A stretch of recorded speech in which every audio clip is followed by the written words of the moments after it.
My name is Dean. We are broadcasting live from my house that I own. So if I get fired by me, no one can take it. Anyway, welcome. It is Wednesday, Hump Day. We've had a couple of days off because of the Thanksgiving week, which is good. I made a turkey. We have Canadian Thanksgiving up here for our American audience, which is about 60% of our total volume of unique visitors, Sean. You haven't had Thanksgiving yet, so the whole fucking thing's weird to you. Speaking of which, joining us for today's podcast, my friend and yours from the Boot Crew Podcast Radio Network and DeanBlundell.com. Please welcome comedian, my friend and yours, Mr. Chris Trew, ladies and gentlemen. Good to see you. Yes. Hey, buddy. Yes, How are you? Thank you. Thank you for having me, Dean. I appreciate it. I feel the love. Happy late Thanksgiving. And I hope your turkey did not give you a stomach ache. If I had made turkey, it may have given me a stomach ache, but I'm trying over here. What do you mean? What do you mean? You don't know how to cook? You don't know how to make a turkey? I know how to cook. I'm learning, Yeah. but the responsibility of the entire turkey on just these hands right here, it's a little daunting. I don't think I'm ready for it. Maybe 2021. You know, I think what stops a lot of people from trying new things, it stopped me from trying new things like cooking, Thanksgiving dinner, certain acts in the bedroom. Sure. But mainly cooking, like a big meal, like a Thanksgiving turkey. I was afraid of doing that up until I got divorced. And then I was like, fuck, how hard can it be? How hard can it be to make a Thanksgiving turkey? So what I did is I documented it on Twitter at It's Dean Blundell every day. So you take the turkey out Thanksgiving morning the day before, leave it for 24. So I documented that process, the potatoes, the peas, the mint sauce, all that stuff. Then I had a nice quiet Thanksgiving dinner with my kids, but who are basically adults at this point. So it was nice, you know. But it really did. It's an empowering thing when you learn how to take a turkey out of a wrapper and put it in a pot and then leave it in the oven for 4 hours. It's really not that difficult. Well, look, I'm cheering for you over here, man. I'm happy to hear it. I look forward to my first turkey, whether it's in the bedroom or in the kitchen. I am very excited about that opportunity that I will give myself one of these days. When is Thanksgiving for you guys? It's like second week in November, is that correct? It's the last Thursday of November. Right. Last Thursday of November? Yep. And is it weird for Americans? Because we have the exact to know that we're a month ahead. Whatever the end of your sentence is yes, it is weird for Americans. No, I meant, is it weird knowing that we have Thanksgiving like a month early, a month before you guys?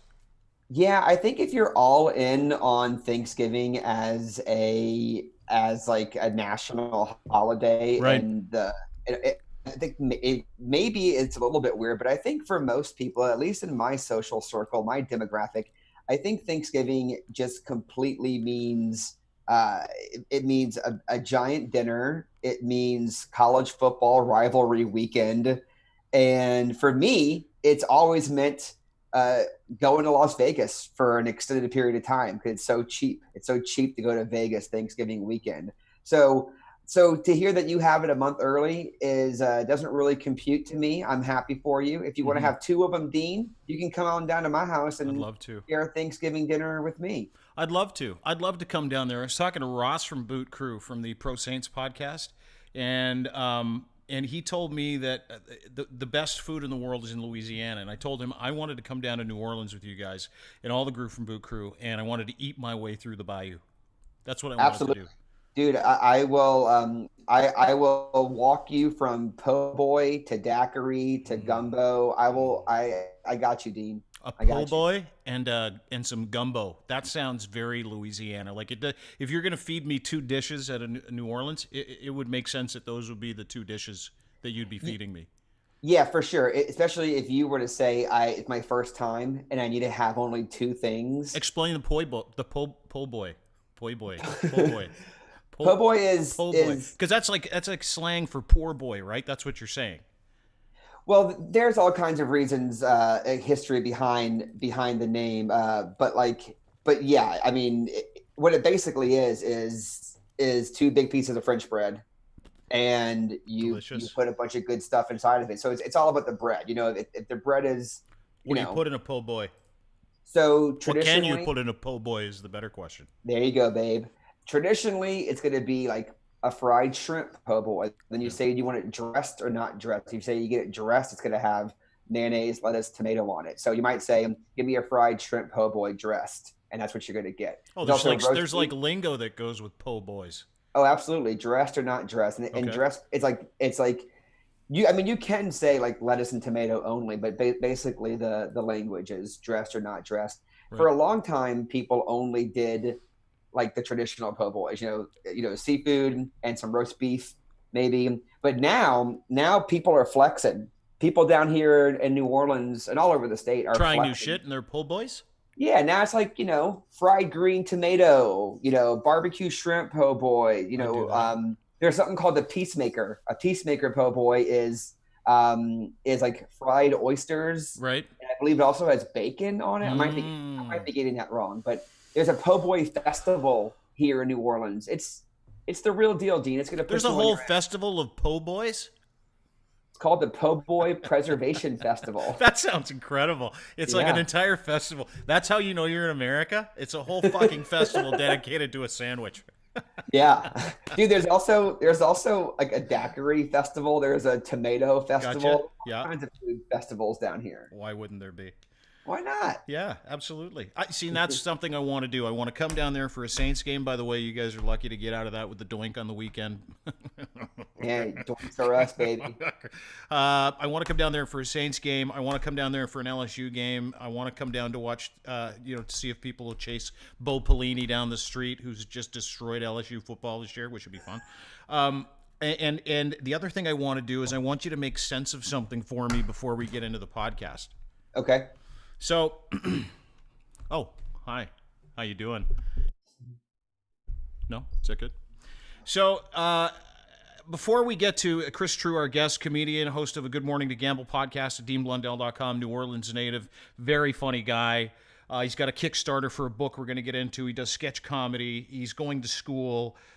He may be a doctor by the end of the month. We don't know. But I have to ask Chris a question because he's one of the smartest cats I know. So, we had a bit of a thing here this morning at DeanBlundell.com. I woke up and I got a phone call from our CEO who's like, dude, you're just so you know, expect a big day at DeanBlundell.com. And I said, why is that? And he said, well, there's this post that you put up about a week and a half ago. Keep in mind, I own it, so it's not like I'm scared, when I tell the story. So a post that we put up like 2-3 weeks ago, it got auto posted, went back out this morning again, just because computers are weird. And it was a story about a hockey reporter out of Ottawa. And this hockey reporter out of Ottawa, who's, I don't know her, she probably does a great job. Hard to be a hockey reporter, really fucking hard to be a female hockey reporter, specifically now. And I completely understand that. In a world where men have run amok and treated women like shit in the world of sports for, ever, I've always been a big fan, Chris, of sitting down, listening, watching, learning, and then taking the right side of history. It's really important to be on the right side of history, is it not, Chris? Yeah, I see that. I agree. So I had a real issue when I was going to write this story. I haven't even thought about the story for I don't know how long, probably about 2 weeks. But the post went out a couple of weeks ago.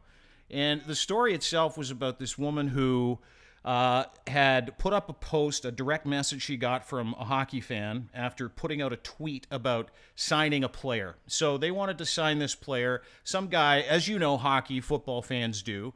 When you put something out, they hit you with, you don't know anything about sports. You're fucking, vitriol, shitty things from shitty fans, right? So this woman, I can't remember her name. Haley Salvian is her name. Haley Salvian, really, really, apparently, she's a great reporter. Don't know anything about her. Suggested that the tweet that she got from this individual, this hate tweet, was gender motivated. Do you know what I mean? Like it was. She got a tweet from a guy basically insinuating her hockey take wasn't good, but didn't say anything about her being a woman. Didn't say anything about her take on what she was talking about was a bad take because of her gender. He just said, I disagree with it. Sure, he was passionate, but whatever. So I wrote a post about it, and the title of the post, and it was really fucking simple. At least I thought it was pretty simple. Uh, the entire idea behind the post was, listen, is it okay to say something was gender discriminatory when there was no sign of there being any gender discrimination in what you're putting forward as the issue? Do you know what I mean by that? And it was a question I had to ask because I've willingly stayed away from talking about any issues or asking any questions that might fly in the face of today's cancel culture. Go fuck yourself. Can't believe you're questioning a woman based on the fact that she's a woman. Nowhere in the article was that even front and center. Like, I didn't say anything about her being a female and it being a bad idea for her to be in the sport that she's in. And I'll just read you some of the stuff from the actual article itself. It said, I came across this tweet from a hockey reporter. Tweet insinuated her take on Connor Brown, who cares who it was, should be staying in Ottawa. Someone took exception to it, sent her some DMs questioning her hockey knowledge. Then this reporter, Haley Salvian, who, again, might be a great reporter. I have no idea because I don't watch Ottawa Senator hockey games. I just don't. She says, this is what it's like, what it's like being a female in hockey, you ask. She says, it's pretty cool. Oh, and my DMs are now closed. So she says, this fella fills a hole on right D, blah, blah, blah. This guy says, don't get me started on your terrible questions when you have a say during Pierre Dorian's interview. You know, just really shitty. Like, he's a super hockey loser. You know, one of those guys that, like, just can't help himself but shit on everybody's take, no matter who they are. And was there some gender discrimination in it? I didn't see any. Maybe he just took an issue with her take. I have no idea. But she then puts this thing forward that, you know what, this is gender discrimination and it sucks. And so I tweeted her. I'm like, I don't think that's gender discrimination. Then the tweet comes down. And the issue that I had, and what I said to her was, the person isn't questioning your hockey acumen based on gender. He's questioning your reporting skills. Is there another DM where he's discriminatory, I asked. Pretty normal question, right, Chris? Sounds normal. Yeah, keep going.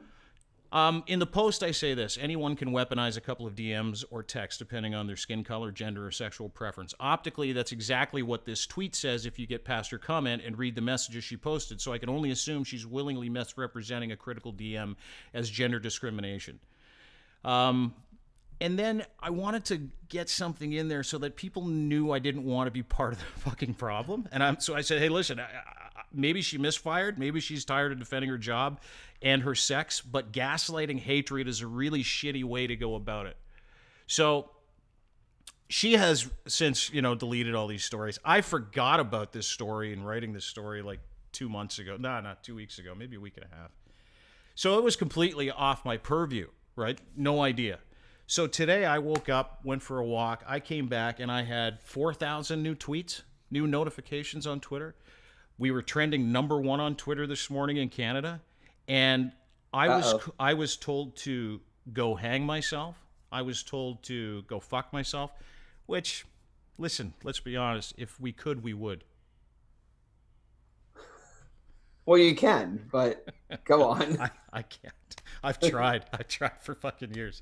I've been told I'm irrelevant by, the tens of thousands, 48,000 people that have actually clicked on this story as of this morning. I've been told that I need to crawl into my home, all because I wanted to ask a question. Where are we? And it's in the fucking title of the story. Really, it's so simple. Where are we at with hockey reporters faking gender discrimination?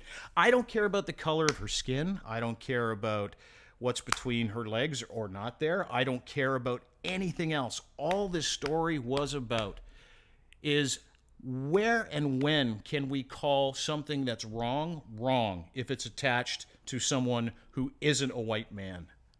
There's the question. When do we get to actually discuss what people are doing as good or bad based on the merits of what they said or did? Do you know what I mean? And is it a big fucking story? Not really. Everybody else made it a fucking story. I forgot about the story later on today. But I'm not going to sit here and have people tell me to go hang myself because, #1, I'm not doing it. There's no way I'm killing myself. I love my life.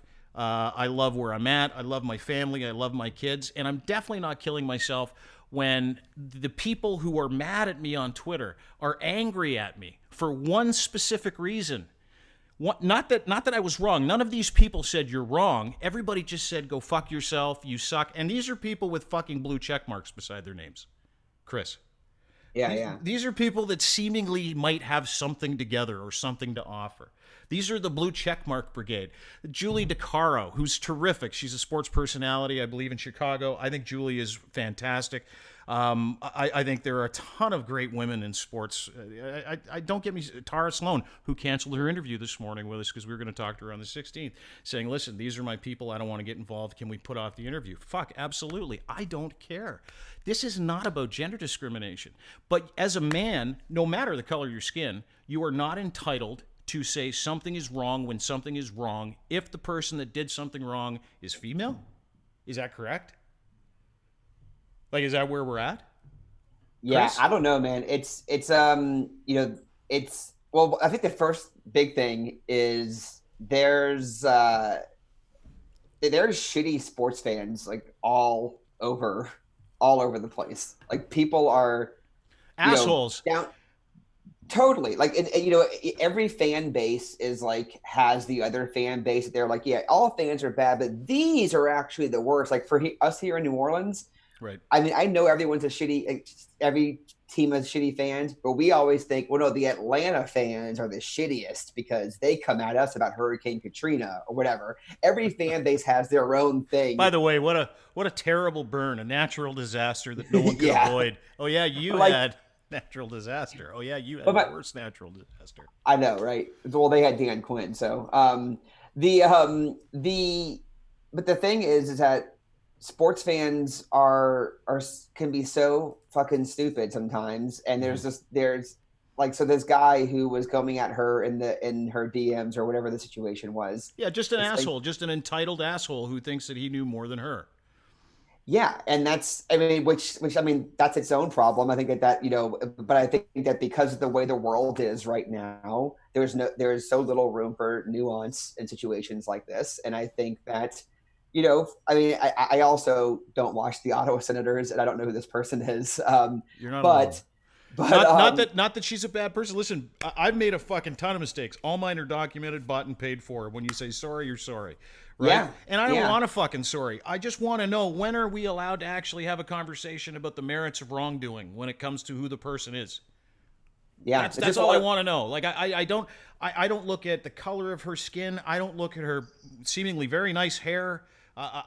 She guaranteed knows more about the Ottawa Senators and hockey than I do. I've maintained that for years. I don't give a fuck about the minutia of hockey. I really, really don't.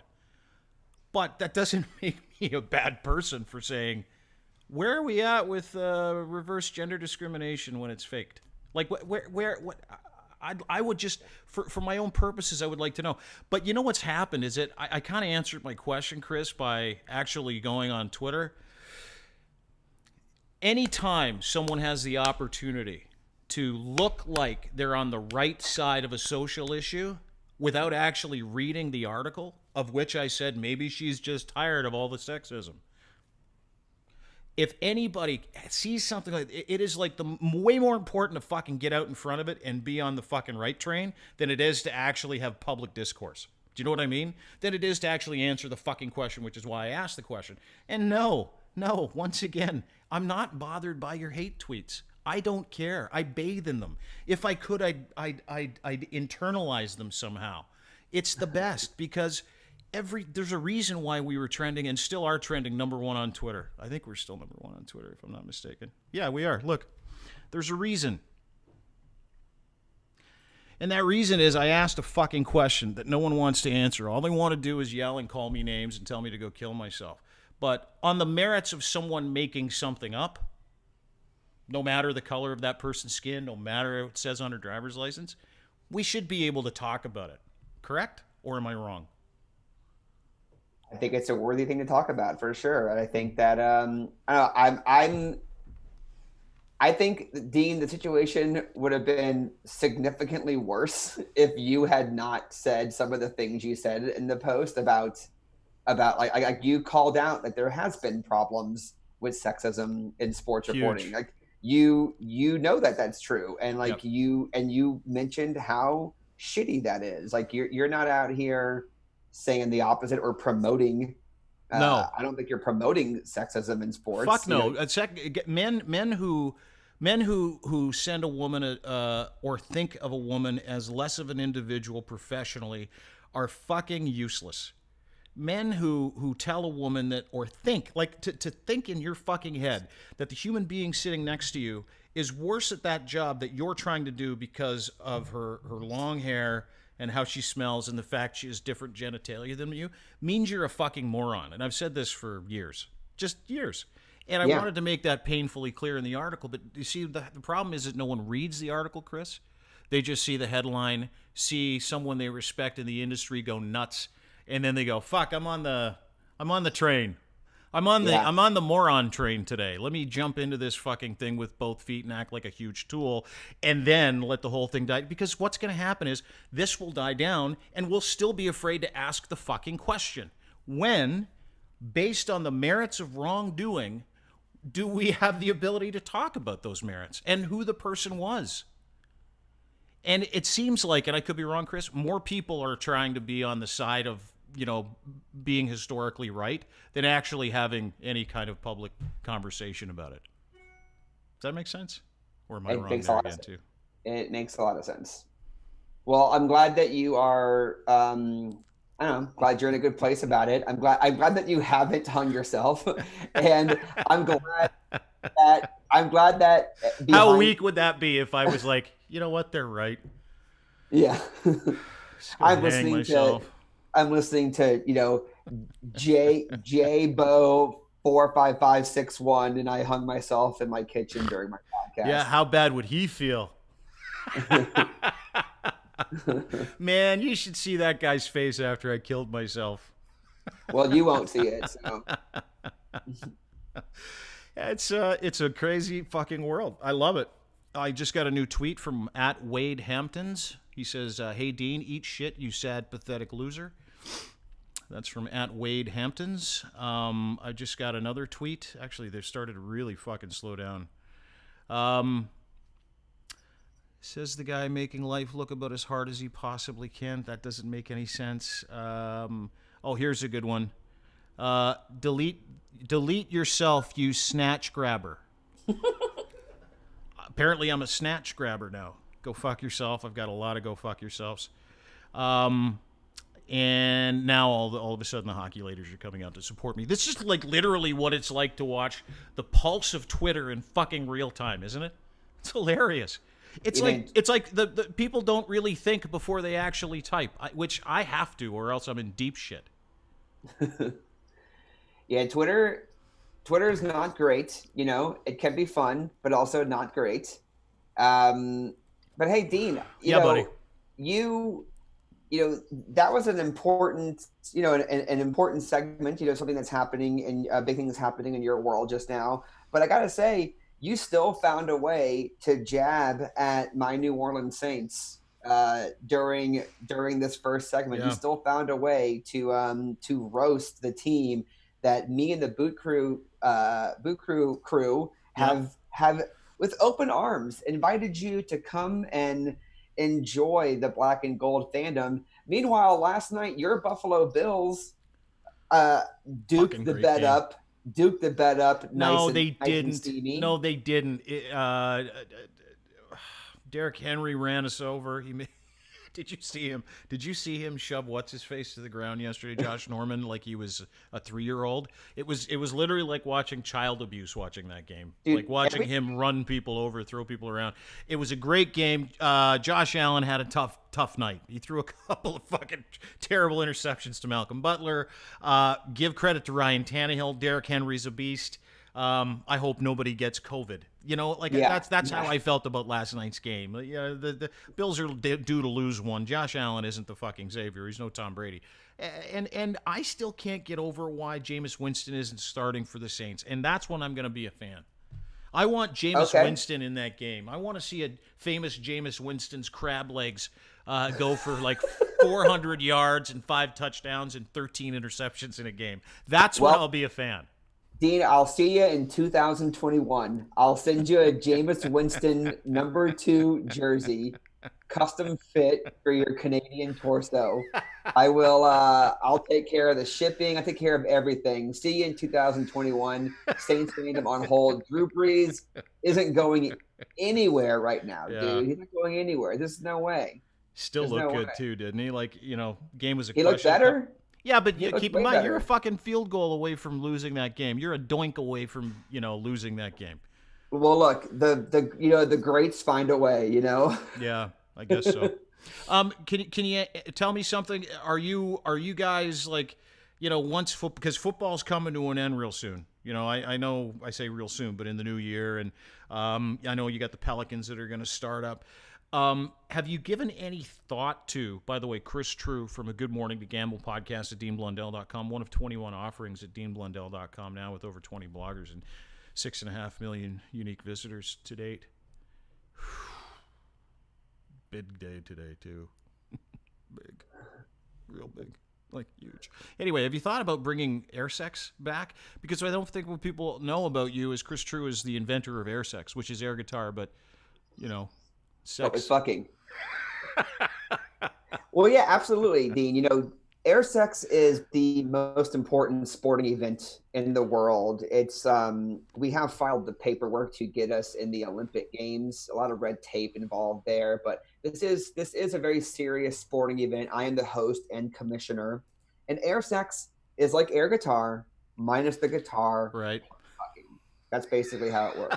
So you've taken the air guitar model and taken the guitar out and just done the sex. So therefore it's air guitar, take out the guitar, it's air sex. So it's just you or other people who are doing this contest? Just one. Just one person? So you can only have explain how air sex works. Sure. So it's a comedy show that is treated like a very serious sporting event. Okay. Right. We travel the country. We travel the U.S. I've been to Toronto a few times with the show. We've traveled around the country, going to like music venues or music festivals, old theaters, and we have an open sign-up sheet. So it's kind of like karaoke, the way that you go to a karaoke night and anyone can do it. Anyone can sign up to be an air sex. All we need is a stage name and a song choice. You can pick whatever name that you want.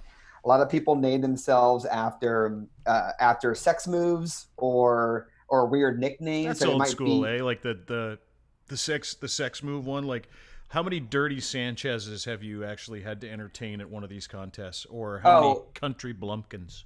Yeah, there's a lot of that. But my favorite stage names are the Ladies and gentlemen, please welcome the Cincinnati bow tie. I mean, there is a lot of that. My favorite nicknames are like strange, weird nicknames. Like, ladies and gentlemen, welcome to the stage. The Spaghetti King, and it's like, oh, what's the Spaghetti King? I don't even know what that is. What are they going to do? So we need a stage name, and you pick a song, and you pick whatever song that you want. Okay, yeah. I call you up. Then I press play on your track, and then you show us the beginning, middle, and end of your sexual odyssey here. Yeah. And so just like an air guitar, the way that you wouldn't bring an actual guitar on stage and pretend to play it, you can't bring something on stage and then pretend to fuck it. We don't want to see what you're fucking. Okay, it has to be invisible. Nobody. Right? You know what? I gotta pull you back a little bit here. So when you go on stage for air sex, there are no props. Well, you can bring a prop. You just can't fuck the prop. You can fuck. Well, what's your the point of partner. having a prop if you can't fuck the prop? If you're doing air sex, the whole idea is about fucking, is it not? Well, no, you fuck your partner with the prop. Look, it's basically like. Well, you said you had to go up on your own. You couldn't bring like guests. You couldn't bring someone up to help you. Your invisible partner. Oh, your partner. The old invisible partner. I'm really good with that one. Well, that's the whole. I mean, the entire show is an invisible partner. The entire show is you making love to something that we can't see. Yeah. So if you can see it. So if you bring a chair on stage, and if you're like humping an actual chair, that's dry humping, and that's tacky. Like, who cares? Who would go and pay money to watch the dry humping championships, Dean? Nobody would. But what you can do, this guy right here, I would. What you can do is fuck your partner your invisible partner with the chair. It's basically the same rules like at an IKEA or a Walmart. You know, you can't fuck the furniture there, but you can fuck your partner on the furniture. Or Yeah. Now I saw. Listen, if you Google air sex and Chris Trew, do it. Do we have it here? Have you been? You have. Yeah, here it is. Watching you do this is art. Like, I watched it for the first time, and when I found out you guys were going to join the network, and I phoned like two of my buddies, I'm like, hey, check this guy out. And they were like, that guy's fucking good at sex. That guy's probably good at it. And I'm like, right? Exactly. So, because you did this one thing where you backed off and then you went in for a lick and then you backed off again. What goes into coming up with your air sex moves, and how do you win? Like, who judges this kind of stuff? And what do you look for if you're a judge?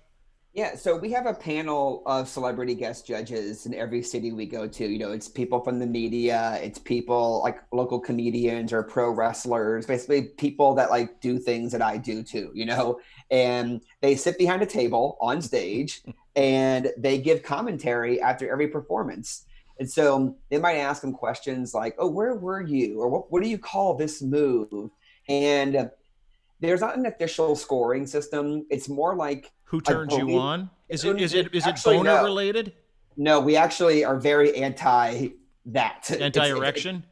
Well, very anti like oh, you win because you're hot. Like Good. It's very much about like believability, and it's a comedy show at its core. So like, how funny was it, and how committed were you to the thing? So people who come to it with an open mind and who are just very playful have a root of winning. The show is a ton of fun. We call it the most sex positive comedy show on the planet because we are so down for like all orientations, all preferences, like it's like the great equalizer, this show, because it doesn't matter what you look like or how you fuck or who you fuck. It's just about you having fun and expressing yourself and putting on a show for the crowd. So we're actually very serious when we call it the most sex positive comedy show on the planet, and we're very proud of that. Well, you know, and I've watched a few episodes of your air sex, and if you again Google it, Chris Trew joins us from a Good Morning to Gamble podcast here at DeanBlundell.com, and if you watch it, it's incredibly fucking sex positive. Like it's fun, it's a light take on sex, but part of it that I wanted to talk to you about it, and I'll give you the goods on me, is that when it comes to sexual adventure, like having that kind of fun in front of people, like it takes a special kind of individual to be able to put their ego aside and not care what anybody else is going to say about them. But you must have a lot of people that you know, call me crazy, but might be therapeutic to do a little air sex. Oh yeah, we hear that a lot. We hear, you know, I've heard stories about people who were not out about their orientation and did an air sex routine, you know, a man doing an air sex routine, performing oral sex on an invisible man, and then afterwards being like that was how I came out to my friends. I've heard stories like that. What they went to air sex and they pretended to have sex with a dude, and then afterwards that's how they told their friends. They said, hey, listen, the reason why I did that is because I'm gay. Yeah. That's fucking incredible. It's bizarre. It's bizarre how this silly little show has I mean, that's a big one, but like there's all kinds of other small wins where people who are just kind of, you know, who are really shy or who are like not sexually explorative and who don't feel hot or don't feel exciting, you know, and then they do the show. Mm-hmm. And it's really important to us that we pump everyone up. Like we're very hype driven, you know. It's very like I introduce people like it's a heavyweight championship match at the fucking Olympics, you know. It's give me a sample, take me through it, do the whole intro because I want to feel good. Introduce me. I'm Dirty Sanchez. Okay. All right. Go. ladies and gentlemen, your next contestant in the Toronto Air Sex Championships. I want y'all to make some noise, get on your feet, sound like a million people for the Dirty Sanchez. Then I'd come out and do my thing. Crowd roars. Crowd goes nuts. You're on stage. You're riding the wave. Dry humping. What's we press play on your track and the crowd goes nuts, and then you take it from there. You know what? My song would be probably. I would have one of two songs. Okay. One of my favorite all-time bangers is just called "Ass Titties," ass and titties. Ass, titties, titties, ass and titties. Yeah. And the other one that I'm a huge fan of is Neil Diamond's "Sweet Caroline," because you can get bump right in there.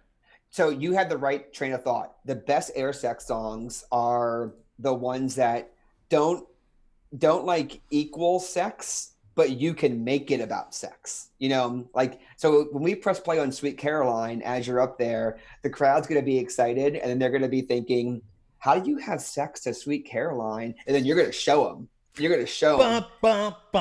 They're going to be singing along with you. Good times never. And then you do a little bit of this. See, you have the idea. You had the right idea here, Dean.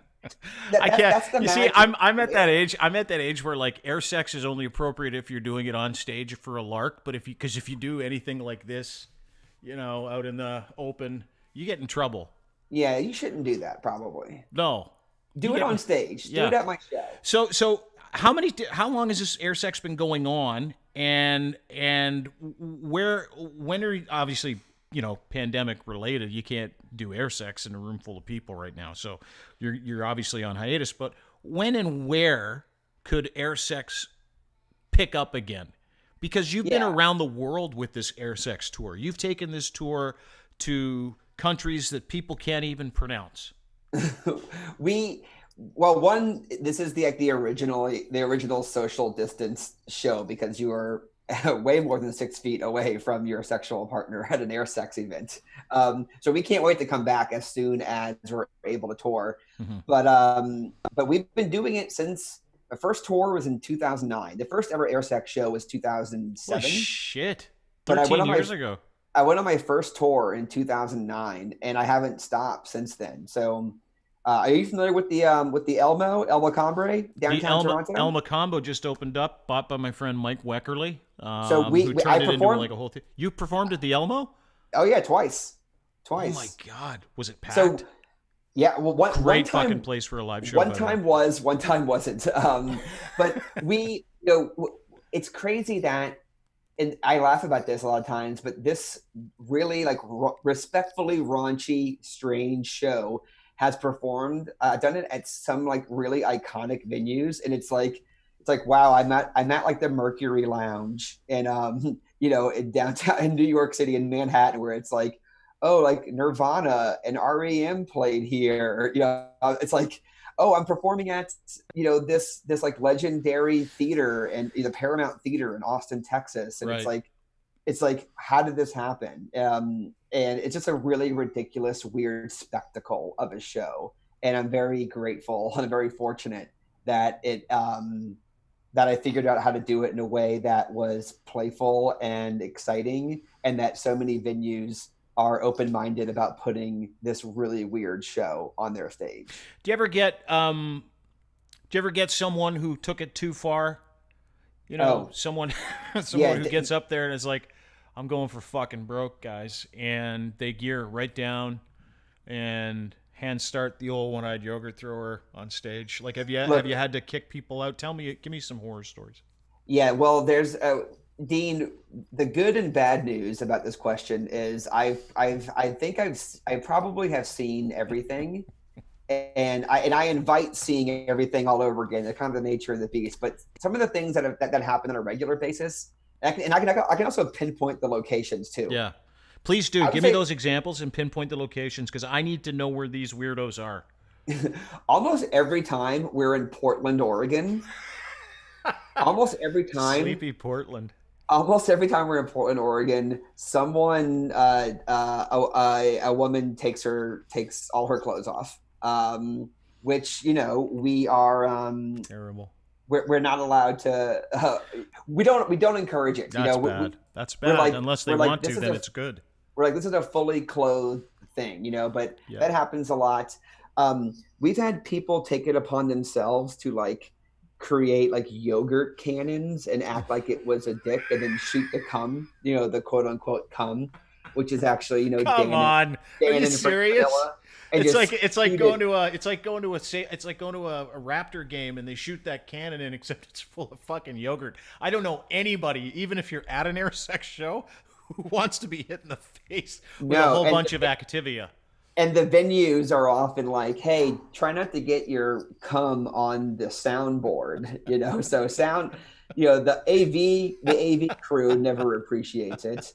You know, stuff like that. Did you ever lick it just to make sure? No. Okay. No. Next one. Go ahead. So someone so you've had the yogurt explosions. You have women in Portland for some reason like to get completely full frontal naked. Yeah, and I would say the other bad, those things are like playful, like funny bad, like, oh no, bad idea. I would say like a bad thing that has happened a couple times that we're very protective over, but it's like sometimes people are just like will just like not understand the concept of the show and just like bring up actual people and try to actually have sex on stage. And we're like, everything that you've seen so far has not been that. Everything you've seen in this show has been one person on stage pantomiming fornication. But every now and then I guess they're just like super drunk, or maybe they walked in late, but they'll sign up and then it'll be them and another person. And it's like, that's just not what we're doing here. Yeah. Like that's a sex act. And you're not actually allowed to have I can't believe you have to explain that to people too. Like, dude, there's a difference between like you know, air guitar and fucking. Yeah. Like there's a massive difference between those two. And one you can do in public, one you can't. But right. I just the fact that you had to explain that to people, they were probably told too, listen, there's that place you can go get laid tonight. Everybody's pretending to have sex, so you're going to get lucky. I would imagine that happens a lot. I would. Yeah. But is it something that you like want to continue to do, that you find yourself enjoying more when you get older, or is it one of those things that you don't? Like, is it because I find like even, you know, the gestures and the things with the hands, because I'm a big fan of hand gestures. As you can tell, I'm big, even when you're insinuating some sexual, you know, stuff. Yeah, I think it's funny. I find humor in that. But is there anything that's off limits? Well, I mean, off limits to do during an air sex performance. Yeah, other than shooting yogurt. Well, we have 3 rules. I can run down the rules really quickly. Please. The rules are all climaxes must be simulated. They cannot be real. Yeah, good one. Right. Our second rule is you must be fucking something that we can't see.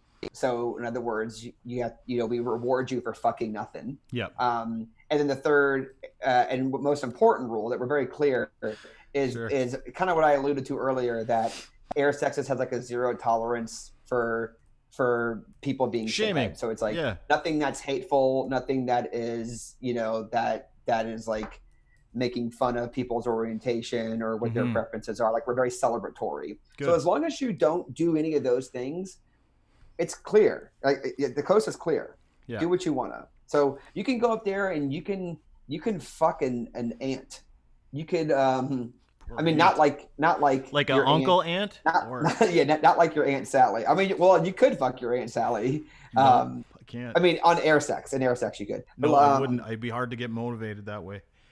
Well, I you know, maybe you're not cut out to be an airsexual. You know, I get it. But we're very, you know, it's a very celebratory show. And to answer your other question from before, how long am I going to be doing this? Yes. And I don't know.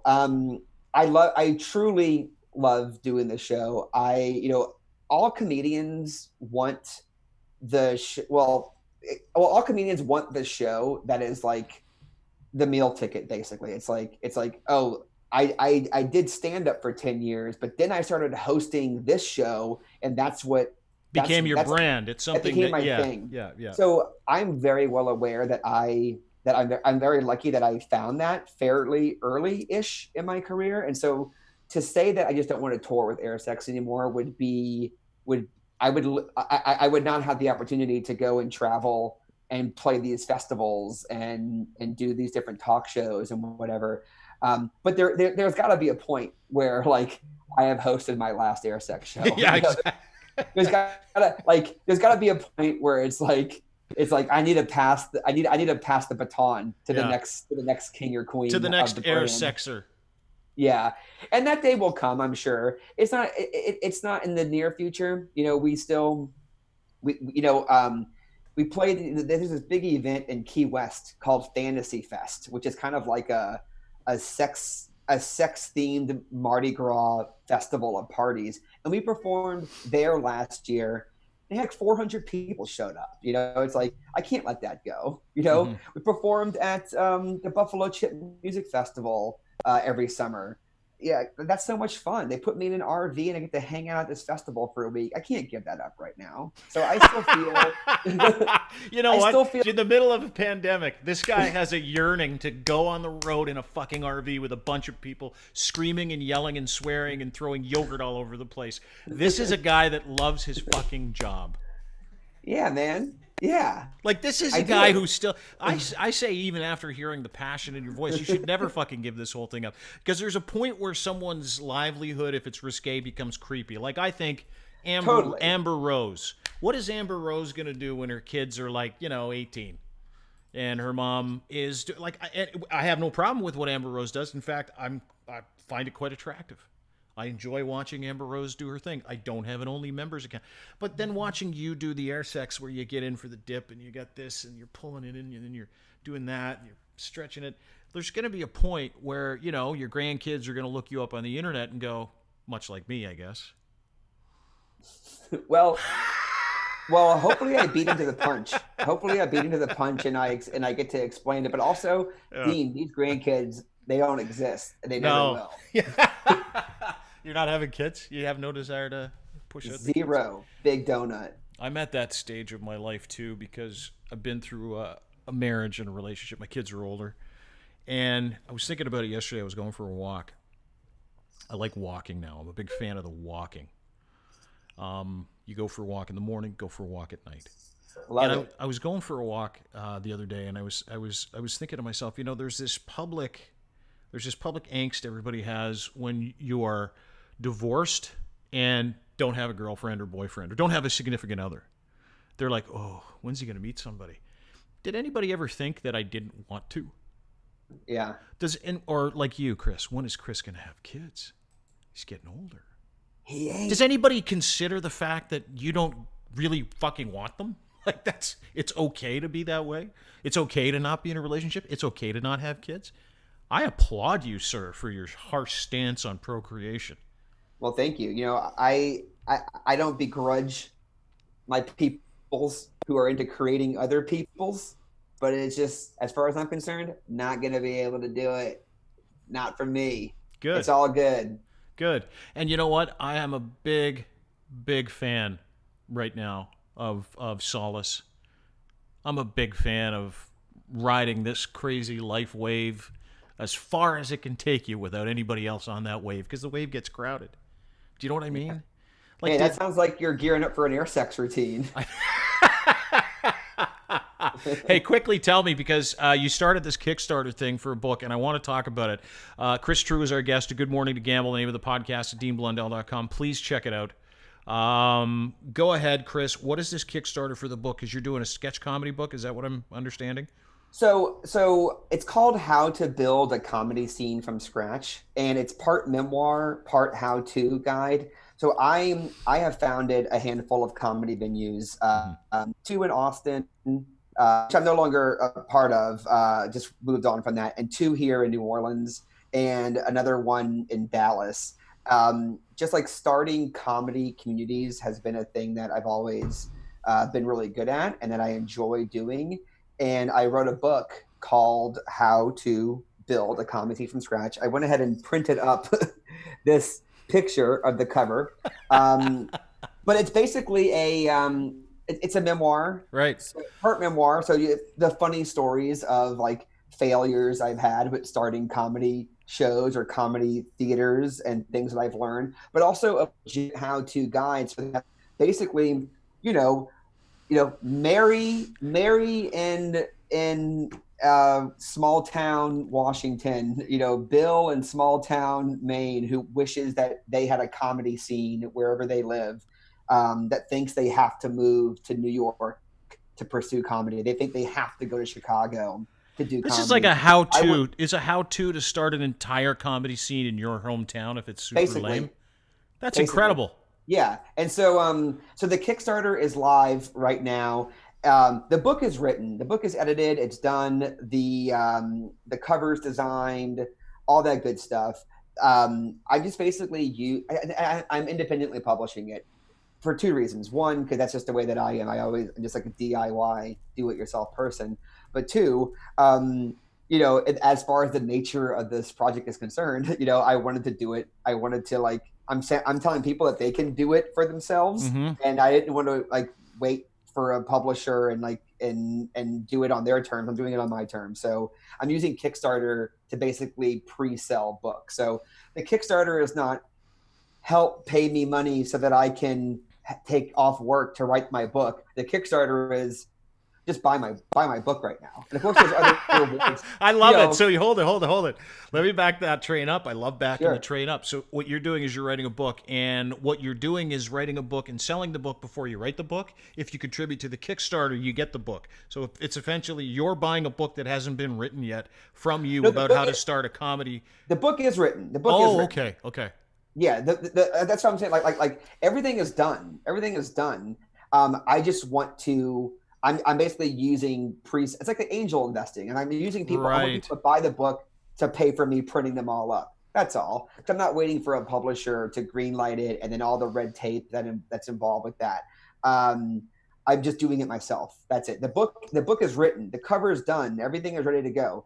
So so you can go to Kickstarter. You can just search for how to build a comedy scene from scratch. Also, maybe we can get the link in the show notes or whatever. But yeah, I mean, if you like me and if you think you just want to support me, you can always just donate to the campaign. But I'm doing it right now. I'm doing it right now. Yeah. but also you can buy the book, or you can buy. I have other. I want the book too, but I'm giving you some money right now, so just relax. Does it? How much do you need? You're giving me all the money, Dean? Come on. Yeah, how much do you need? I'll do it right now. That's the kind of guy I am. I want to fund your whole book. No, I'm on it now, but I'll contribute. See, this is the thing. A lot of people, again, getting back to, you talked about the sex positive nature of the sex show, the air sex show. Getting back to this, let's put a positive spin on this for people, right? It's really important to put. What you're doing is choosing to fulfill a dream by writing a book about something you love, which is comedy, and you're putting it out there to the people. You're just doing it. More people should just try shit. Why don't more people just say, you know what, fuck it. I'm not going to be afraid of the actual result because I don't know the result yet. I'm going to go forward. I'm going to actually do this. I'm going to do my very best. I'm going to put it out there. There's no excuses for me not to be able to get this book written.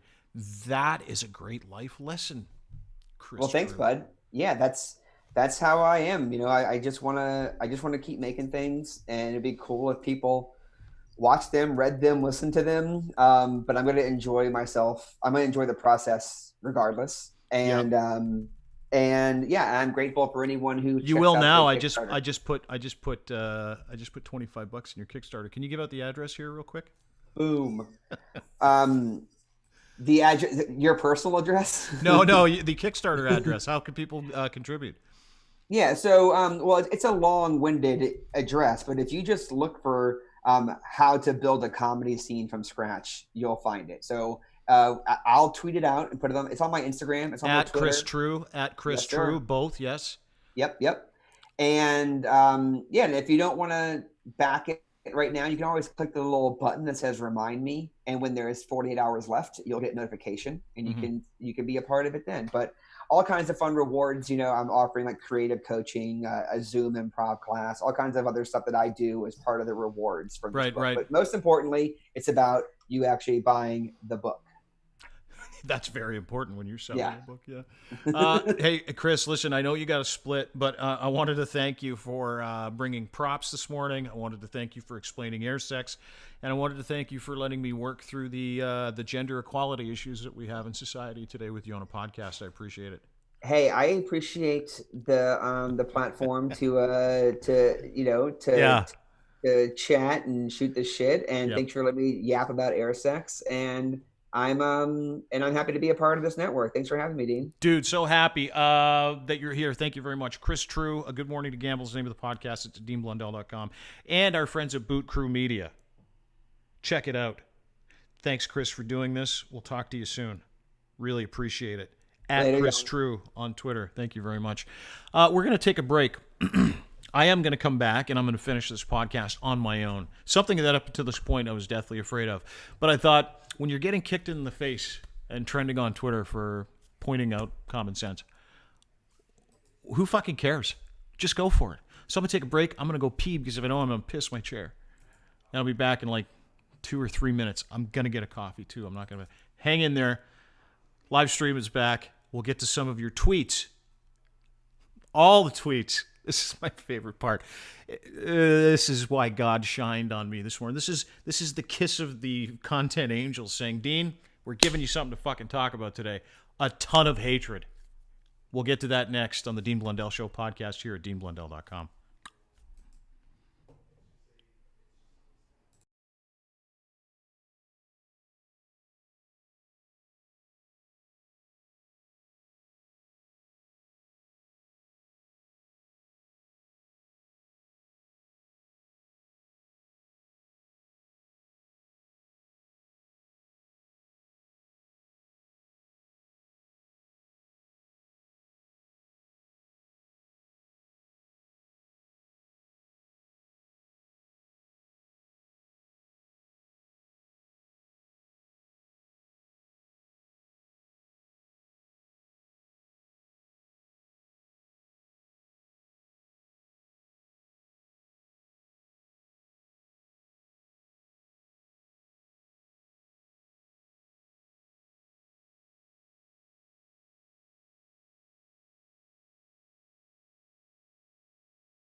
podcast. Going to finish off with just a little me for all of you that haven't had enough of me today after our day on Twitter.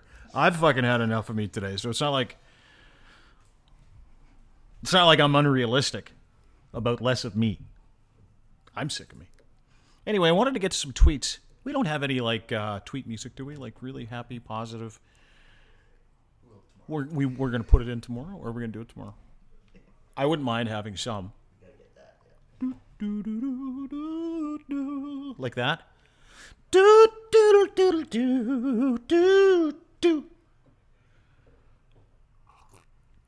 Anyway, wanted to get to some of your tweets because I had a long day on Twitter today. These are some tweets from people who took exception with me asking whether or not it was okay for us to talk about a woman faking gender discrimination, a woman in sports. So it's like a fucking hot potato is what it is. It's one of those things that you're like, I don't want it. You want it? I want it. But because I'm me, I chose to write about it. and you know, my whole goal with this was not only, you know, world domination and all that other stuff. My whole goal with this was to be on the right side of history, which I still believe I am, by the way. That I think we should start treating misdeeds on the merits of the misdeed. We shouldn't be reading into a whole bunch of other shit. We shouldn't be saying, oh, but, you know, because this is what happened. Today, story went out. Fuck it, I don't want to go over the whole thing. Whatever. Woman faked gender discrimination. She's a hockey reporter. I talked about it, and I asked her, fuck, it's not a good idea to do that. It's gaslighting. Bad idea. No matter who it is, bad idea to fake gender discrimination, to fake any discrimination. Faking discrimination is bad. I think we can all assume that, right? Like if we're going to be in the big, if we're going to play with the big kids in accountability, all the big kids in the accountable room, if everybody here is like, let's be accountable for our own mistakes.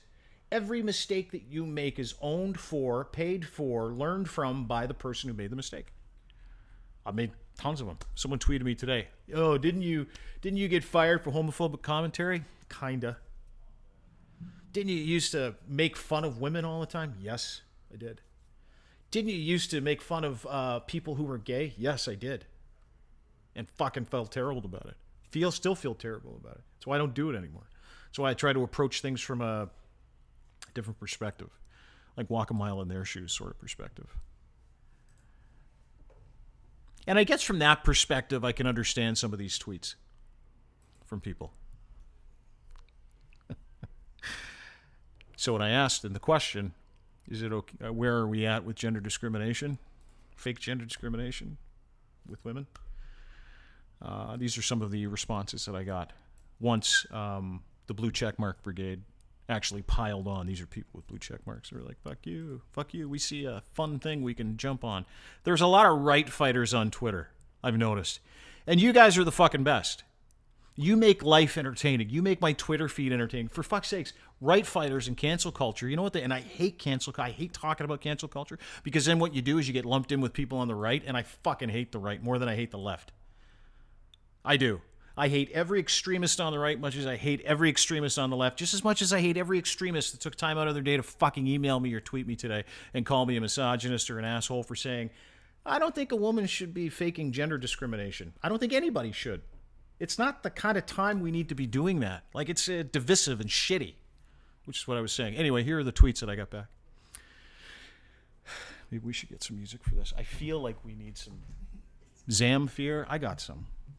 Let me get to one tweet. Hello, mediocre white man who believes that women aren't held to unrealistic standard. Your full story's at 6. OG Anakobe. I don't fucking know what that means, OG. If there's a story about this at 6, that'll be great. Tons of clicks. It's another tweet that I got from somebody. And Twitter's like one of those places. I haven't blocked anybody yet because there's no need. But Twitter's one of those places where you can go and really get the scoop. Twitter's one of those places where you can go and go, oh yeah, those people are right on. This is from Zach at Quest Party, at Quest_party. Fuck you. This is from Cameron Shea at biggest CBJ fan.